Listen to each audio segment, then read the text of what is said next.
నువ్వేంటి రాంగోపాల్ వర్మ? నీలాగా మహిళల్ని కించపరచడం రాదు కదా మాకు. నీలాగా ఆ మహిళల్ని అసభ్యకరంగా మాట్లాడటం రాదు కదా.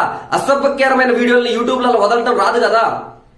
ఎందుకు అలా మాట్లాడుతున్నావు? ఎందుకు అంత అరాచకపు మాటలు మాట్లాడుతున్నావు? ఎందుకు అంత కండకవరం ఎక్కినట్టు మాట్లాడుతున్నావు? ఎందుకనేది ఎవరికి అర్థం కావట్లేదు.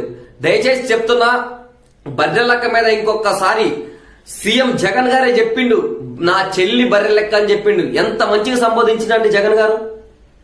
మీకేమైంది రాంగోపాల్ వర్మ గారు? మీకేమి ప్రాబ్లం ఏంటి అసలు? అంటే మా తెలంగాణలో వచ్చి బతుక్కుంటా, మా తెలంగాణ బువ్వ తినుకుంటా, మా తెలంగాణలో వండుకుంటా, మా తెలంగాణలో చేసుకుంటా, ఈ రోజు మా తెలంగాణ బిడ్డ అయినటువంటి బర్రెలక్క నువ్వు, ఆమె బర్రెలు కాస్తుంది కాబట్టి బర్రె ప్లస్ అక్క అయిందని నువ్వు ఎలా అంటావు?